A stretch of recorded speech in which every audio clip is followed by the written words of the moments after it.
السلام علیکم ورحمۃ اللہ وبرکاتہ۔ الحمد للہ نحمده ونستعینه ونستغفره ونؤمن به ونتوکل علیہ ونعوذ باللہ من شرور انفسنا ومن سیئات اعمالنا من يهده الله فلا مضل له ومن يضلل فلا هادي له ونشهد ان لا اله الا الله وحده لا شريك له ونشهد أن سيدنا ومولانا محمدا عبده ورسوله الذي أرسل بالحق بشيرا ونذيرا وداعيا إلى الله بإذنه وسراجا منيرا. أما بعد فإن أصدق الحديث كتاب الله وخير الهدي هدي محمد صلى الله عليه وسلم وشر الأمور محدثاتها وكل محدثة بدعة وكل بدعة ضلالة وكل ضلالة في النار.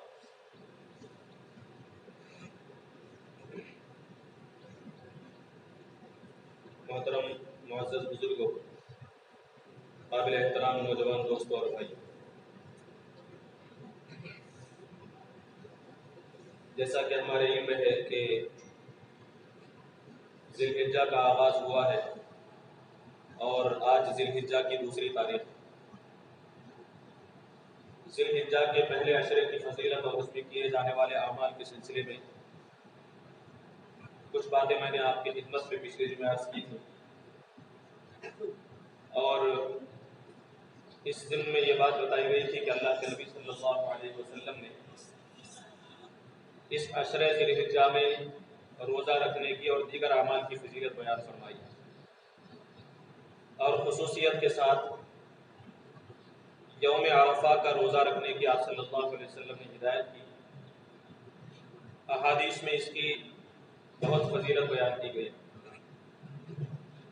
نبی کریم صلی اللہ علیہ وسلم نے فرمایا کہ یکفر السنۃ الماضیۃ والباقیہ، کہ عرفہ کے دن کا روزہ، یوم عرفہ کا روزہ پچھلے ایک سال اور آئندہ ایک سال کے گناہوں کا کفارہ، 2 سال کے گناہوں کا کفارہ ہوگا یہ یوم عرفہ کا روزہ.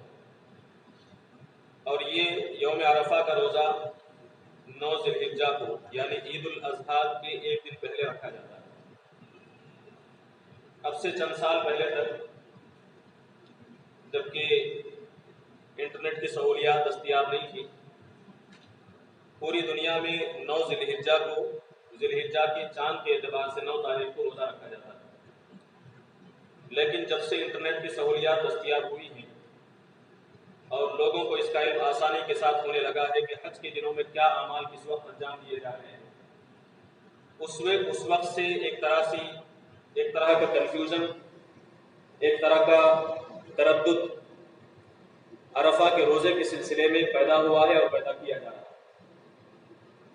اب لوگوں میں یہ سوال ہے کہ عرفہ کا روزہ کب رکھنا چاہیے؟ جس دن مکۃ المکرمہ میں عرفات کے دن حجاج کرام عازمین حج وہاں عرفات کے میدان میں جمع ہوتے ہیں، اس دن ہم یہاں عرفہ کا روزہ رکھیں گے، یا ہم اپنے مقام کے چاند کے اعتبار سے ذی الحجہ کی 9 تاریخ کو روزہ رکھیں گے؟ یہ اختلاف پیدا ہوا اور علماء نے اپنے اپنے دلائل کی بنیاد پر دونوں مواقف بیان کیے ہیں. لوگوں کا یہ، بعض احباب کا یہ کہنا ہے کہ چونکہ عرفات کے دن یوم عرفہ میں عرفات کے میدان میں حاجیوں کا اجتماع ہوتا ہے، وہاں جمع ہوتے ہیں، لہٰذا اس مناسبت سے جس دن حجاج کرام وہاں عرفات کے میدان میں جمع ہوں گے اسی دن پوری دنیا میں لوگوں کو عرفہ کا روزہ رکھنا چاہیے. دوسرا موقف یہ ہے کہ عرفات میں حاجی جمع کس دن ہوں گے اس کا تعلق یوم عرفہ سے نہیں، اس کا تعلق صوم یوم عرفہ سے نہیں، عرفہ کے دن کے روزے سے نہیں. عرفہ کے دن کا روزہ دنیا کے دیگر تمام لوگوں کے لیے، حاجیوں کے لیے نہیں، دیگر افراد کے لیے عرفہ کے دن کا روزہ ہے. دنیا کے مختلف مقامات پر لوگ جہاں جہاں آباد ہوں وہاں کے چاند کے اعتبار سے ذی الحجہ کی 9 تاریخ کو عرفہ کا روزہ رکھا جائے گا. یہ دوسرا موقف. اور ہمیں جہاں تک اطمینان ہے اور جن لوگوں نے عرفات کے دن، عرفات میں حاجیوں کے جمع ہونے کے دن کو روزہ رکھنے کا دن بتایا ہے، اس موقف کے، اس مسلک کے ماننے والوں کی اکثریت بھی اس بات کی تائید کرتی ہے کہ نہیں، اس کا تعلق عرفات میں حاجیوں کی جمع ہونے سے نہیں ہے، بلکہ ہر مقام کے چاند کے اعتبار سے۔ اب اس سلسلے میں کچھ باتیں میں انشاءاللہ، چونکہ اس موقع پر جب روزہ رکھنے کے دن قریب آتے ہیں تو اس موقع پر ہر سال ہم سے سوال کیا جاتا ہے، اور ہم نے یہ محسوس کیا ہے کہ جن کو ہم نے جواب دیا ہے ان کی طرف سے پھر دوبارہ سوال کیا جاتا ہے۔ ہر سال ایک طرح سے ایک کشمکش، ایک پریشانی ہوتی ہے، تو آپ لوگ سوال کرتے ہیں۔ تو اس کی پوری وضاحت آج میں آپ کے سامنے کرنا چاہتا ہوں دلائل کی روشنی میں، کہ کیا چیز راجح ہے، کس چیز کو ترجیح دیا جائے۔ ہمیں سب سے پہلی بات جو پیش نظر رکھنی ہے وہ یہ کہ روزے کے سلسلے میں، روزہ رکھنے کے سلسلے میں اسلام کا ایک اصول، دو اصول ہے اسلام کے۔ ایک یہ کہ روزہ چاند دیکھ کر رکھا جائے،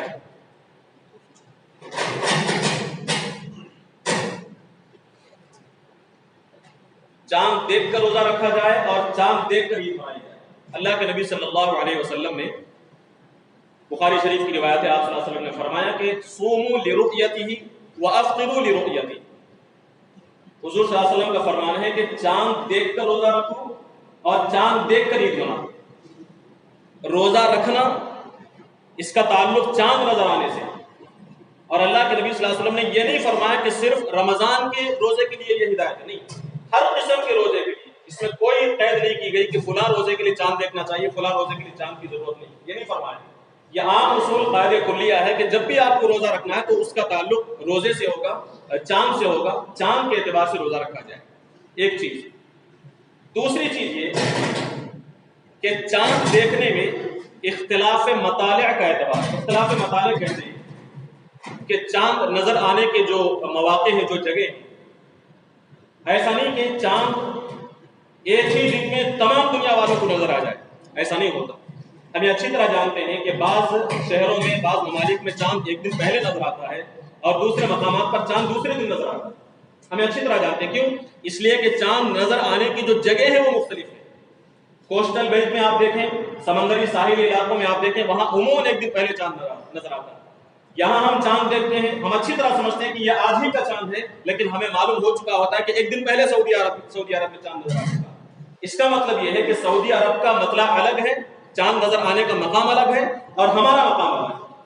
منگلور اور ساحلی علاقوں کے چاند نظر آنے کا مقام الگ ہے اور ہمارا مقام الگ ہے۔ چاند جس مدار پر گھومتا ہے، جس لیول پر چاند ہوتا ہے، اس لیول پر رہتے ہوئے تمام شہر کے لوگوں کو یکساں ایک ہی دن نظر نہیں آ سکتا۔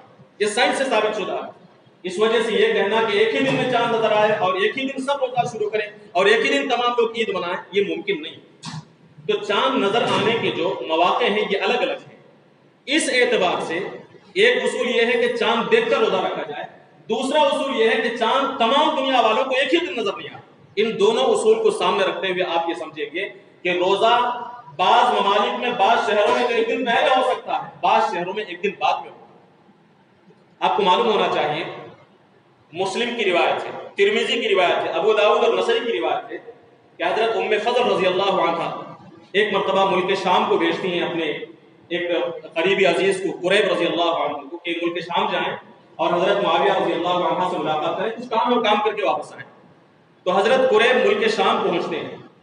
وہاں پہنچنے کے بعد وہ بیان فرماتے ہیں کہ ہم نے جمعہ کے دن رمضان کا چاند دیکھا اور ہم نے جمعہ کی رات میں رمضان کا چاند دیکھا، یعنی جمعرات ختم ہونے کے بعد پھر جمعہ کے دن کا ہم نے روزہ رکھا۔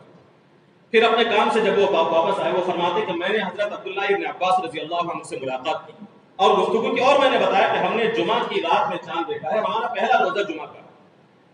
تو حضرت عبداللہ ابن عباس رضی اللہ عنہ پوچھتے ہیں کیا تم نے خود چاند دیکھا؟ کہا کہ میں نے بھی دیکھا اور بہت سارے لوگوں نے دیکھا، سب نے بھی اتفاق اس دن جمعہ کے دن روزہ رکھا۔ تو حضرت عبداللہ ابن عباس رضی اللہ عنہ فرماتے کہ اچھا، ہم نے یہاں جمعہ ہفتے کی رات میں چاند دیکھا ہے، لہٰذا ہمارا پہلا روزہ ہفتے کا۔ تو قریب رضی اللہ عنہ حیران ہوتے ہیں اور یہ کہتے ہیں سبحان اللہ، یہ کیا بات ہے؟ ملک شام میں جمعہ کے دن چاند دیکھا گیا، حضرت امیر معاویہ رضی اللہ عنہ نے خود چاند دیکھا ہے، انہوں نے چاند دیکھ کر روزہ رکھا ہے، کیا ان کا چاند دیکھنا آپ کے نزدیک معتبر نہیں؟ وہ کافی نہیں آپ کے لیے؟ تو حضرت عبداللہ ابن عباس رضی اللہ عنہ مفسر قرآن وہ فرماتے ہیں کہ ہرگز کافی نہیں ہے، اس لیے کہ اللہ کے نبی صلی اللہ علیہ وسلم نے ہمیں اسی بات کا حکم دیا ہے کہ اپنے مقام کے چاند کے اعتبار سے روزہ رکھا ہے۔ یہ حدیث مسلم میں بھی ہے، ترمذی میں بھی ہے اور ابو داؤد اور نسائی میں بھی ہے۔ اور ان روایات کو بیان کرتے ہوئے ان محدثین نے جو ان روایات کی جو ہیڈنگ قائم کی ہے اسے اچھی طرح ہمیں سمجھنا چاہیے. امام مسلم رحمۃ اللہ علیہ فرماتے ہیں کہ لِكُلِّ بَلَدٍ رُؤْيَتُهُمْ، ہر شہر کے لیے ان کی رؤیت ہے، ان کا چاند. اذا رأوا الهلال ببلد، کسی شہر میں لوگوں نے چاند دیکھ لیا، لا يثبت حكمه لما بعد عنهم، اس شہر والوں کے لوگوں کا چاند دور رہنے والے شہر کے لوگوں کے لیے معتبر نہیں ہوگا. یعنی ایسے اتنی دور کہ ان دونوں کا چاند کا مطلع الگ ہو جائے، چاند نظر آنے کے مقام دونوں الگ ہو جائیں تو ان کا چاند ان لوگوں کے لیے معتبر نہیں ہوگا. جس لیول پر چاند نظر آتا ہے اس لیول پر جتنے ممالک اور جتنے شہر موجود ہوں گے انہی شہروں کے لیے اس چاند کا اعتبار ہوگا، اور جو شہر اس لیول سے اونچے ہوں گے جہاں چاند نظر نہیں آتا تو ان لوگوں کے لیے اس چاند کا اعتبار نہیں ہوگا، انہیں دوسرے دن یا پھر اس سے پہلے دن چاند دیکھنا ہوگا. تو معلوم ہوا کہ روزہ رکھنے کے لیے چاند کا اعتبار ہے، اسے اچھی طرح ذہن میں رکھیں. اس مسئلے کو میں نے یہاں اس وجہ سے بھی واضح کیا کہ رمضان مبارک کے آغاز کے موقع پر، عید الاضحیٰ کے موقع پر، عید الفطر کے موقع پر بھی لوگوں میں کنفیوژن ہوتا ہے کہ اس میں اتحاد کیوں نہیں. ساری دنیا کے مسلمان، میں رمضان مبارک میں کیرلا جاتا ہوں، کیرلا کے لوگوں کا یہ احساس ہے کہ ہم لوگ بیوقوف ہیں. میں اچھی طرح بتاتا ہوں آپ کے سامنے. وہ سمجھتے ہیں کہ بس یہ ایسے ہی ہے، چاند دیکھتے نہیں، بس ایسے اپنی مرضی سے روزہ رکھتے ہیں، اپنی مرضی سے روزہ رکھ لیتے ہیں، اپنی مرضی سے عید الفطر کرتے ہیں. تو ہمارے ایک ساتھی نے کہا تھا کہ کیا ہو گیا تم لوگوں کو، کرناٹک کے لوگوں کو کیا ہو گیا، کیا ایک چھوٹی چیز میں آپ لوگ اتحاد نہیں کر سکتے؟ یعنی ان کے تصور میں بھی نہیں ہے کہ چاند 2 دن نظر آ سکتا. ان کے ذہن میں یہ بات بیٹھ گئی ہے کہ تمام مقام کے لیے چاند کا ایک ہی دن نظر آنا لازمی ہے. حالانکہ یہ بات صحیح نہیں ہے. اور ہم میں سے بعض لوگ یہ ہم سے سوال کرتے ہیں کیرلا والے چاند دیکھتے ہیں کیا ایک دن پہلے؟ حالانکہ وہاں بھی چاند دیکھنے کا اہتمام کیا جاتا ہے، یہاں بھی چاند دیکھنے کا اہتمام کیا جاتا ہے. وہ سمجھتے ہیں کہ ہم صحیح ہیں، اور یہاں کے اکثر لوگ سمجھتے ہیں کہ ہم صحیح ہیں، وہ غلط. سب کی بات نہیں کر رہا. کیوں؟ اس کی وجہ یہ ہے کہ ہم نے یہ سمجھ رکھا ہے کہ چاند تمام دنیا میں ایک ہی دن نظر آتا ہے. ایسی بات نہیں ہے، یہ غلط ہے. مختلف ممالک میں ایک دن پہلے نظر آئے گا، مختلف ممالک میں ایک دن بعد نظر آئے گا، اور کبھی ایسا ہوگا کہ یہاں آج نظر آیا، بعض ممالک میں 2 دن بعد نظر آیا. یہ ممکن ہے، یہ چیز واقع ہوئی. اس چیز کو آپ سامنے رکھیں. اس چیز کو سامنے رکھ کر اسلام روزے کا اصول یہ بتاتا ہے کہ روزہ رکھنا ہو تو چاند دیکھنا ہوگا. اور ذی الحجہ کے سلسلے میں اللہ کے نبی صلی اللہ علیہ وسلم کا فرمان ہے کہ یوم عرفہ کا روزہ، اور یوم عرفہ 9 ذی الحجہ کو کہا جاتا ہے. اس اعتبار سے ہم اس مقام پر اگر روزہ رکھیں گے تو مکے میں عرفات کے میدان میں حاجی جمع ہوں گے، اس دن نہیں رکھا جائے گا، بلکہ ہم یہاں چاند دیکھ کر جس دن 9 ذی الحجہ کی تاریخ ہوگی اس دن ہم روزہ رکھیں گے. یہ اچھی طرح ذہن میں رکھنے کی بات ہے. ایک اشکال یہ کیا جاتا ہے، اگر ایسی بات ہے، حدیث میں روزے کی بہت زیادہ فضیلت بیان کی گئی، بہت زیادہ فضیلتیں بیان کی گئی. فرمایا گیا کہ 2 سال کے گناہ معاف ہوں گے. اگر دیکھیں اس حدیث میں کہا گیا کہ یوم عرفہ کا روزہ، یوم عرفہ عرفات کی وجہ سے، لوگوں کا یہ کہنا ہے کہ یوم عرفہ عرفات کی وجہ سے، میدان عرفات میں چونکہ حاجی جمع ہوتے ہیں اس وجہ سے اسے یوم عرفات کہا جاتا ہے. لہٰذا جس دن حاجی جمع ہوں گے اسی دن روزہ رکھنا چاہیے. عرفات میں حاجی کبھی جمع ہو رہے ہیں، یوم عرفہ کوئی اور دن ہے، کسی ملک میں کسی اور دن ہے، تو اس روزے میں اتحاد نہ ہو. اس روزے میں اتحاد ہونا چاہیے. اس کا جواب اصل میں یہ ہے کہ پہلی بات یہ سرے سے صحیح نہیں ہے کہ عرفات میں حاجی جمع ہوتے ہیں اس وجہ سے اسے یوم عرفہ کہا جاتا ہے. یہ بات نہیں، یہ بات صحیح نہیں ہے، استدلال ہی صحیح نہیں ہے. یہ اصل میں اعمال حج کی نسبت ہے. میں آگے انشاءاللہ اس کی وضاحت کرتا ہوں کہ بعض نام اسلام نے، بعض نام اللہ کے نبی صلی اللہ علیہ وسلم نے بعض اعمال کے ایسے رکھے ہیں جن کا تعلق حج سے ہے، لیکن ساری دنیا میں اسے اختیار کیا جاتا ہے، وہی نام استعمال کیا جاتا ہے. رہی بات اس بات کی کہ یوم عرفہ ایک ہے تو مختلف ممالک میں الگ الگ دن کیسے ہوں گے؟ کیا یہ ممکن ہے کہ ایک ہی یوم عرفہ ہے اور ہر ملک کے لیے الگ الگ یوم عرفہ ہوں؟ یہ ناممکن ہے. اس کا جواب یہ ہے، اس کی مثال آپ دیکھ سکتے ہیں لیلۃ القدر. شب قدر کی کیا مثال آپ دیں گے؟ لیلۃ القدر ایک ہی ہے نا، ایک ہی لیلۃ القدر ہے، لیکن ہر ملک کے ہر مقام کے چاند کے اعتبار سے جس دن شب قدر ہوگی ہر مقام کے لوگوں کو اس دن یا پھر دوسرے دن لیلۃ القدر کا ثواب کیا جائے گا. لیلۃ القدر ایک ہی ہے، لیکن یہاں ایک دن پہلے ہو سکتا ہے، سعودیہ میں ایک دن پہلے ہو سکتا ہے، کسی ملک میں ایک دن بعد میں ہو سکتا ہے، لیکن ہر مقام کے چاند کے اعتبار سے جب اس مقام پر 21، 23، 25، 27 اور 29 ہوگی اس میں سے کسی ایک دن شب قدر ہوگی. حالانکہ سعودیہ میں ہو سکتا ہے اس دن تاک رات نہ ہو بلکہ جفت رات ہو. تو شب قدر ایک ہی ہے، لیکن جس طرح ہر مقام کے لوگوں کو ان کی نیت اور ان کے چاند کے اعتبار سے شب قدر کا ثواب ملتا ہے، بالکل اسی طرح یوم عرفہ ایک ہونے کے باوجود ہر مقام کے چاند کے اعتبار سے 9 ذی الحجہ کو روزہ رکھنے سے انہیں یوم عرفہ کا ثواب ملے گا۔ ایک حدیث سامنے رکھی جاتی ہے ترمذی کی روایت سے، اللہ کے نبی صلی اللہ علیہ وسلم نے فرمایا کہ الصوم، یہ اچھی طرح ذہن میں رکھیں، اس حدیث کے الفاظ پر غور کریں۔ آپ صلی اللہ علیہ وسلم نے فرمایا کہ الصوم یوم تصومون، روزہ اس دن رکھو جب لوگ روزہ رکھتے ہیں، حدیث کے الفاظ۔ والفطر یوم تفطرون، اور عید الفطر، عید اس وقت مناؤ جب لوگ مناتے ہیں۔ اور والاضحى یوم تضحون، عید الاضحیٰ اس دن مناؤ جب لوگ عید الاضحیٰ مناتے ہیں۔ گویا کہ اس حدیث سے، ترمذی کی روایت، اس حدیث کو سامنے رکھ کر کہا جاتا ہے کہ روزہ تمام لوگوں کا ایک ہی دن ہونا چاہیے، عید الفطر تمام لوگوں کی ایک ہی دن ہونی چاہیے، اور عید الاضحیٰ تمام لوگوں کا ایک ہی دن ہونی چاہیے۔ اسی اعتبار سے یوم عرفہ کا روزہ بھی تمام مسلمانوں کا ایک ہی دن ہونا چاہیے، جس دن عرفات کے میدان میں لوگ جمع ہوتے ہیں۔ اس کا جواب یہ ہے کہ اس حدیث میں یوم عرفہ کا پہلی بات تو ذکر نہیں ہے، یوم عرفہ کا ذکر ہی نہیں ہے۔ یوم عرفہ کی اتحاد کی بات ہم کرتے ہیں۔ اگر یہ بات ہے تو پھر اللہ کے نبی صلی اللہ علیہ وسلم کی اس فرمان کا کیا مطلب ہے کہ ہر مقام کے لوگ اپنے چاند کے اعتبار سے روزہ رکھیں؟ اس حدیث کا کیا مطلب ہے؟ بخاری کی روایت ہے۔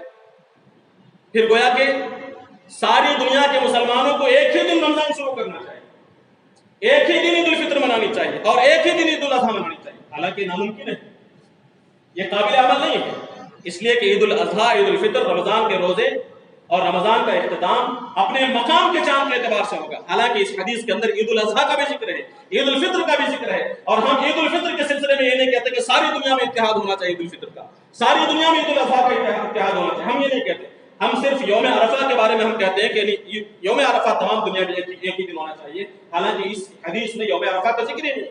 لہذا اس حدیث سے یہ دلیل لانا کہ یوم عرفہ عرفات کے میدان میں حاجیوں کے جمع ہونے کے دن ہے، یہ صحیح نہیں۔ بعض لوگ یہ اشکال پیش کرتے ہیں، خیر پہلے تک تو یہ بات تھی کہ میڈیا عام نہیں تھا، لوگوں کو معلوم نہیں ہوتا کہ حجاج کرام کب عرفات کے میدان میں جمع ہوتے ہیں، اس وجہ سے اپنی چاند کے اعتبار سے، اپنی تاریخ کے اعتبار سے روزہ رکھا کرتے۔ اب چونکہ میڈیا ہے ہمارے پاس، انٹرنیٹ موجود ہے، اس کی سہولتیں ہیں، لہٰذا آج ہم معلوم کر سکتے ہیں کہ عرفات کے میدان میں حاجی کب جمع ہوتے ہیں۔ اس وجہ سے پہلے زمانے میں 9 ذی الحجہ کا روزہ رکھنا صحیح تھا، لیکن آج عرفات کے میدان میں حاجیوں کے جمع ہونے کے دن یوم عرفہ رکھنا چاہیے۔ یہ جو دلیل کہی جاتی ہے یہ بھی غلط ہے، یہ بھی مناسب نہیں۔ کیوں؟ اس لیے کہ آج بھی ہر کس و ناکس کے پاس، تمام لوگوں کے پاس انٹرنیٹ کی سہولیات ہیں، یہ بات نہیں۔ بہت سارے لوگ آج بھی ایسے موجود ہیں جن کے پاس انٹرنیٹ کی سہولت موجود نہیں، اور بعض حالات ایسے پیش آ سکتے ہیں۔ ابھی گزشتہ مہینوں میں آپ دیکھیں کشمیر میں کیا حال کیا گیا، انٹرنیٹ اور فون کی سہولتیں بند کر دی گئی، انہیں کیسے معلوم ہوگا؟ اگر اس طرح کسی شہر کو، کسی بستی کو ساری دنیا سے کاٹ دیا جائے، انٹرنیٹ کی سہولیات سے محروم کر دیا جائے، تب وہ کیا کریں گے؟ اسلام ایک ایسا دین ہے جو انٹرنیٹ اور نیٹ کی یا پھر کسی چیز کی سہولت کا محتاج نہیں۔ اسلام ایک آفاقی دین ہے، اسلام ایسا اصول پیش کرتا ہے کہ انٹرنیٹ ہو یا نہ ہو، ہر اعتبار سے دنیا کے تمام لوگ ان اصول اور احکام پر عمل کر سکیں۔ قیدی ہیں، انہیں کیسے معلوم ہوگا کہ کب یوم عرفہ ہے؟ اور انٹرنیٹ کی سہولتیں موجود ہیں، کیا پتا کب یہ نظام درمرم ہو جائے، کب یہ نظام کے اندر خلل پیدا ہو جائے اور انٹرنیٹ کی ساری سہولتیں ختم ہو جائیں، سیلاب آ جائے اور کچھ دوسری چیزیں، آفاتی عرضی سماوی کچھ آفتیں آ جائیں۔ ایسی صورت میں یہ انٹرنیٹ کے انتظامات، سہولتیں ساری ختم ہو سکتی ہیں۔ ایسے وقت میں یہ کہنا کہ انٹرنیٹ کی وجہ سے آج ہمیں یوم عرفہ کے دن عرفات کے میدان میں حاجیوں کے جمع ہونے کے دن روزہ رکھنا چاہیے، یہ قابل عمل نہیں، یہ دلیل بھی قابل قبول نہیں۔ ایک اور اہم چیز جو مجھے آپ کے سامنے عرض کرنی ہوئی ہے کہ اس یوم عرفہ کے روزے کے بارے میں، 9 ذی الحجہ کے روزے کے بارے میں کہا جاتا ہے کہ عرفات کے میدان میں حاجی جمع ہوتے ہیں، اس وجہ سے اسے یوم عرفہ کہا جاتا ہے۔ یہ دلیل صحیح نہیں۔ کیوں؟ جیسا کہ میں نے شروع میں کہا کہ قربانی کے کچھ اعمال ایسے ہیں، عید الاضحیٰ کے کچھ اعمال ایسے ہیں جو مکہ مکرمہ میں انجام دیا جاتا ہے، اس اعتبار سے ان کا کچھ نام متعین کیا گیا۔ یہ اصل میں ایک نسبت ہے جو حج کے اعمال سے جوڑ دی گئی۔ یوم عرفہ یہ ایک نسبت ہے، ایسا نہیں کہ عرفات کے میدان میں حاجی جمع ہوتے ہیں اس وجہ سے اس دن روزہ رکھنا چاہیے، یہ بات صحیح نہیں۔ اب میں آپ کو ایک مثال دوں، یوم النحر کہا جاتا ہے قربانی کے دن، اور یہ یوم النحر کا لفظ حاجیوں کی نسبت سے ہے، اور حاجیوں کے لیے یوم النحر کب ہے؟ اچھی طرح غور کریں، عرفات کے میدان میں حاجی جمع ہوتے ہیں اس کے بعد مینا میں پہنچتے ہیں اور اس دن 10 ذی الحجہ کو یوم النحر ان کے لیے ہوتا ہے. یوم النحر حاجیوں کے اعتبار سے نام رکھا گیا ہے اور یوم النحر کہتے ہیں قربانی کے دن کو. آپ یوم عرفہ اس اعتبار سے حاجیوں کے اعتبار سے سامنے رکھ کر یہاں اس دن آپ روزہ رکھنا چاہیں گے تو یہاں آپ کو 8 ذی الحجہ کو روزہ رکھنا پڑے گا اور وہاں دوسرے ہی دن والا قربانی کریں گے آپ کو اس کے اعتبار سے دوسرے دن 9 ذی الحجہ کو قربانی کریں گے. حالانکہ یوم النحر دوسرے ہی دن ہے. جس طرح حاجیوں کی مناسبت سے آپ یوم عرفہ لے کر آج 8 ذی الحجہ کو روزہ رکھنا چاہتے ہیں تو حاجیوں کی مناسبت سے یوم النحر لے کر 9 ذی الحجہ کو قربانی کیوں نہیں کر سکتے؟ جس طرح آپ 9 ذی الحجہ کو قربانی نہیں کر سکتے اس لیے کہ قربانی کا دن 10 ذی الحجہ ہے اور آپ یہ سمجھتے ہیں کہ وہ وہاں کے لیے مخصوص ہے یوم النحر, صرف قربانی کی نسبت سے وہ نام رکھا گیا ہے, ورنہ ہم قربانی یہاں کی تاریخ کے اعتبار سے کریں گے, ذی الحجہ کی مکے کی تاریخ کے اعتبار سے نہیں, سعودیہ کی تاریخ کے اعتبار سے نہیں. اسی طرح آپ دیکھیں ایام تشریق کہا جاتا ہے قربانی کے دنوں. آپ کو ایک مسئلہ میں واضح کر دوں, قربانی کے دن کتنے ہیں اس میں بھی اختلاف ہے. ایک موقف یہ ہے کہ عید کا دن اور اس کے بعد کے 2 دن, یہ 3 دن قربانی کے. ایک مسئلہ, ایک موقف یہ بھی ہے دلائل کی بنیاد پر کہ قربانی کے 4 دن ہیں, ایک عید الاضحیٰ کا دن اور اس کے بعد 3 دن. گویا کہ قربانی کے 4 دن 8 ذی الحجہ 9 کے بعد 10 11 12 13. تو جن لوگوں کے نزدیک قربانی کے 4 دن ہیں اگر وہ ایام تشریق کا وہاں کا اعتبار کریں گے, دیکھیں قربانی کے دنوں کو ایام تشریق کہا جاتا ہے, ایام تشریق, اور ایام تشریق بھی حاجیوں کی نسبت سے, اور جن لوگوں کے نزدیک 4 دن کی قربانی ہے اگر وہ وہاں کے اعتبار سے کریں گے تو ایک دن پہلے قربانی انہیں ختم کرنی پڑے گی, 3 دن قربانی ہوگی ان کی. حالانکہ ان کا موقع ہے کہ 4 دن قربانی کی جائے. یہاں کے اعتبار سے 13 تاریخ کی شام تک انہیں قربانی کرنی تھی, لیکن حج کا اعتبار کریں گے, مکے کا اعتبار کریں گے تو 12 تاریخ کو قربانی ختم کرنی پڑے گی ان کے اعتبار سے. اور اسی طرح آپ دیکھیں 9 ذی الحجہ کی فجر سے ہم تکبیرات تشریق پڑھتے ہیں. 9 ذی الحجہ 10 11 12 13 کے اثر تک ہمارا نماز کے بعد, فرض نمازوں کے بعد بلند آواز سے تکبیرات پڑھتے ہیں. اسے کہتے ہیں تکبیرات تشریق, اور تشریق کا تعلق حج کے اعمال سے. لیکن ہم سعودیہ کی تاریخ کے اعتبار سے ہم یہاں تکبیرات نہیں پڑھتے. اگر سعودیہ کے اعتبار سے اگر ہمیں روزہ رکھنا ہوتا تو تکبیرات کے ہمیں 8 ذی الحجہ شروع کرنی چاہیے. نہیں, ہم ایسا نہیں کرتے. کیوں؟ اس لیے کہ ہم تکبیرات تشریق اس نام کو لیتے ہیں لیکن تاریخ کی یہاں کا اعتبار کرتے ہیں. بالکل اسی طرح یوم عرفہ اس نام کو لیں گے لیکن تاریخ کا اعتبار یہاں کا. لہذا یوم عرفہ عرفات کے میدان میں حاجیوں کے جمع ہونے سے متعلق نہیں ہے بلکہ ہر مقام کے چاند کے اعتبار سے 9 ذی الحجہ کے اعتبار سے ہے. لہذا اس اعتبار سے یہاں دیکھا جائے تو آج ذی الحجہ کی 2 تاریخ, مکہ المکرمہ میں 3 تاریخ. مکہ المکرمہ میں جمعہ کے دن 10 ذی الحجہ ہوگی, یہاں جمعہ کا دن اگلا جمعہ 9 ذی الحجہ ہوگی. لہذا ہمارے لیے 9 عرفہ اگلے جمعے کو ہوگا, جبکہ عرفات کے میدان میں حاجی جمعرات کو وہاں جمع ہو جائیں گے. جمعرات کے دن عرفات کے میدان میں جمع ہوں گے اور جمعہ کے دن وہاں یوم النحر ہے, قربانی ہوگی. لیکن یہاں 9 ذی الحجہ جمعہ کے دن ہے اور ہفتے کے دن ہمارے یہاں قربانی. ہم اگر یہاں کی یوم عرفات کے اعتبار سے, عرفات کے اعتبار سے اگر ہم روزہ رکھنا چاہیں گے تو جمعرات کو ہمیں یہاں روزہ رکھنا ہوگا, اس کے بعد ایک دن قیام دینا ہوگا, پھر ہفتے کے دن قربانی کرنی ہوگی. حالانکہ یوم عرفہ یوم النحر مل کر ہے, بیچ میں کوئی گیپ نہیں ہوگا. اسے اچھی طرح سمجھیں. یوم عرفہ کا روزہ جو ہر سال ادا کیا جاتا, رکھا جاتا ہے, وہ ہر مقام کے چاند کے اعتبار سے ہوگا. آخری بات جو مجھے آپ کے سامنے عرض کرنی ہے, اگر اس معاملے میں سعودیہ کو دیکھا جائے, مکہ المکرمہ میں حاجیوں کے اعمال کو دیکھا جائے تو بہت ساری دشواریاں پیش آئیں ہمارے لیے نہیں, خاص کر دوسرے ممالک کے لیے. مثال کے طور پر آپ دیکھیں نیوزی لینڈ کے اوقات میں اور سعودی عرب کے اوقات میں 11 گھنٹے کا فرق ہے. 11 گھنٹے پیچھے ہے نیوزی لینڈ. جس دن ذی الحجہ کا سورج طلوع ہوگا, 10 ذی الحجہ کا سورج طلوع ہو گیا, وہاں اس دن 9 ذی الحجہ کا سورج غروب ہو رہا ہو. 11 گھنٹے پیچھے. 8 ذی الحجہ وہاں ختم ہوگا, یہاں 9 ذی الحجہ شروع ہوگا.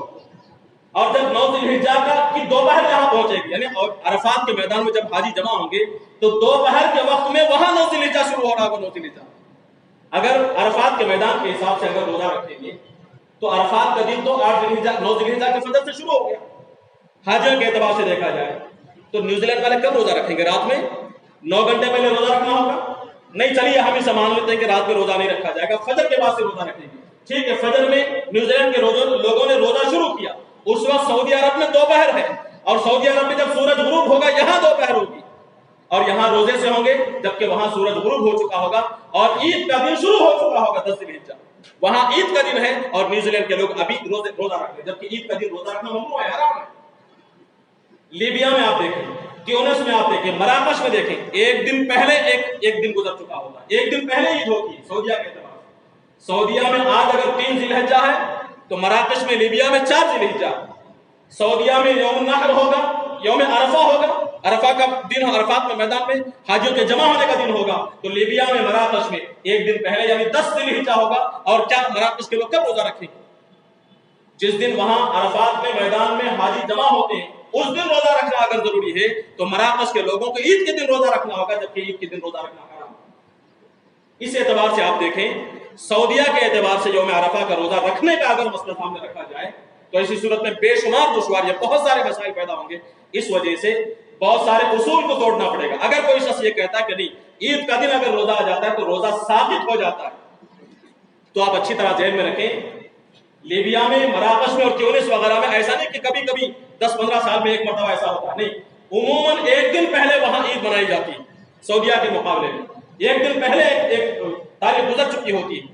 تو ایسی صورت میں تقریباً 10 میں کم سے کم 9 سال ایسے گزریں گے، 8 سال ایسے گزریں گے جس میں مکہ المکرمہ میں یوم عرفہ ہوگا اور ٹیونس میں مراکش میں عید کا دن ہوگا۔ اس دن اگر روزہ ثابت کر دیا جائے تو انتہائی عظیم روزے کو، انتہائی افضل عمل والے روزے کو، انتہائی ثواب والے روزے کو بغیر کسی ثبوت کے ثابت کر دینا، اس عظیم ثواب سے محروم کر دینا، یہ اس ملک کے لوگوں کے لیے ناانصافی ہے۔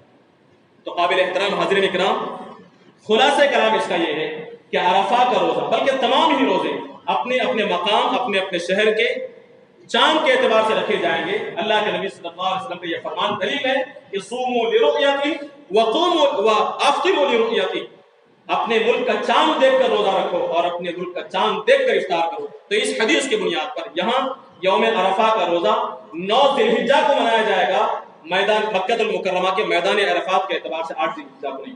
لہٰذا ہمارے لیے آج چونکہ 2 تاریخ ہے ذی الحجہ کی، اگلے جمعے کو ذی الحجہ کی 9 تاریخ ہوگی، عرفہ کا روزہ ہمارے لیے 9 ذی الحجہ کا اگلے جمعہ کو ہوگا، لہٰذا اس کی کوشش کریں کہ اس کا اہتمام کیا جائے۔ بعض لوگ یہ کہتے ہیں کہ چونکہ یہ کنفیوژن ہے لہٰذا ایک روزہ اور ملا لیں، 8 ذی الحجہ کو بھی رکھ لیں اور 9 ذی الحجہ کو بھی رکھ لیں، یہ مناسب نہیں۔ جس چیز کی دلیل حدیث میں موجود نہ ہو اس کا اعتبار نہیں کیا جانا چاہیے۔ اللہ تعالیٰ سے دعا ہے کہ اللہ تبارک و تعالیٰ اسلامی احکامات میں جو غلط فہمیاں پیدا ہوتی ہیں اللہ تبارک و تعالیٰ ان غلط فہمیوں کو دور کرنے کی توفیق نصیب فرمائے، صحیح راستہ، صحیح رخ اللہ تبارک و تعالیٰ ہمارے لیے متعین فرمائے۔ ربنا آتنا فی الدنیا حسنۃ وفی الآخرۃ حسنۃ وقنا عذاب النار، وآخر دعوانا الحمد للہ۔